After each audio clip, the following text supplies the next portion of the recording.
Tatlong cakes tayo for today's video. Magandang buhay mga kananay cakes. Unahin na po natin ang ating ube de leche cake at ito po pala ay chiffon base. Kaya naman po naglalagay ako dyan ng simple syrup para mas lalo maging moist itong ating chiffon cake. Sobrang excited ko nga po maglagay ng filling ay nakalimutan kong maglagay ng simple syrup dito sa ating second layer.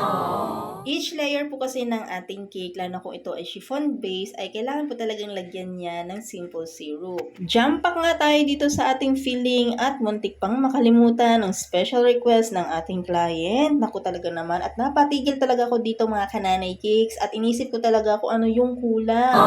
Buti na nga lamang at naisipan ko magbukas ng ref at pagbukas ko nga bumungad sa akin yung 2 tab ng leche flan at ayun nga ang kulang natin dahil ube de leche nga ito.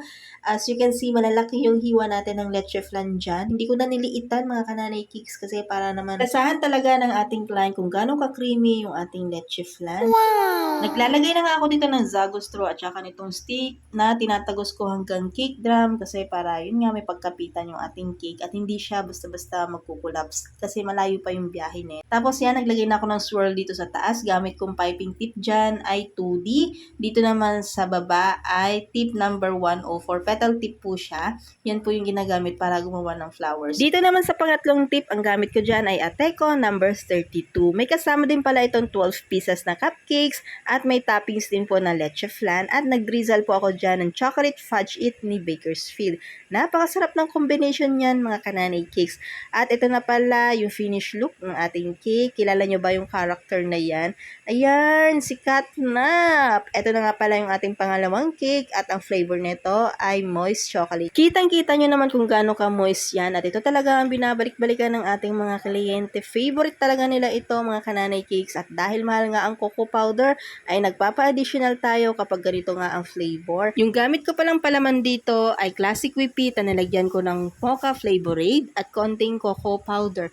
Tapos, ito palang design nito ay sobrang simple lang, minimalist lang siya actually. And alam niyo naman kapag minimalist, medyo mahirap siyang i-achieve kasi kailangan malinis talaga siya dahil minimal nga lang yung design niya. At sa sobrang ganda nga ng cake na ito ay napa-feedback sa atin ng ating customer na maganda nga daw yung cake. At syempre, masarap.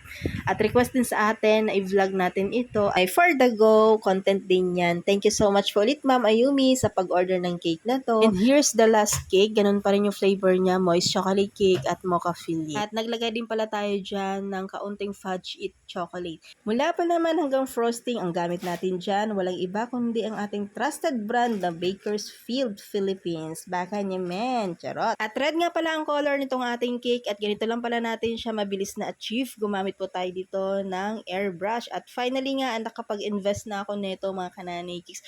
Noon ko pa talaga gusto magkaroon nito kaya lang iniisip ko kung kailangan ko ba talaga and dumating yung time na kinailangan ko na siya kaya ayan napabili tayo at buti na lang talaga at nag-sale ito sa Orange app. Sa ganitong way kasi lalo kapag dark yung color ng cake mo is nakakatipid po tayo dito ng food color. Alam niyo naman ang food color, 100 na ang isang tube.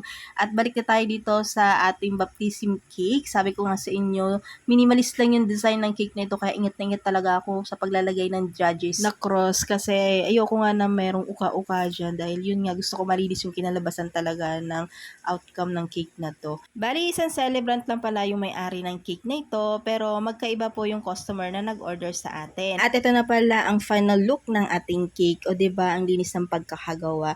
And belated happy birthday nga pala kay Jay Allen. And thank you so much po pala kay Ma'am AC and Ayumi sa pag-order ng mga cakes na to. Sa mga gusto pong umorder, mag-message lang po kayo dito sa ating page.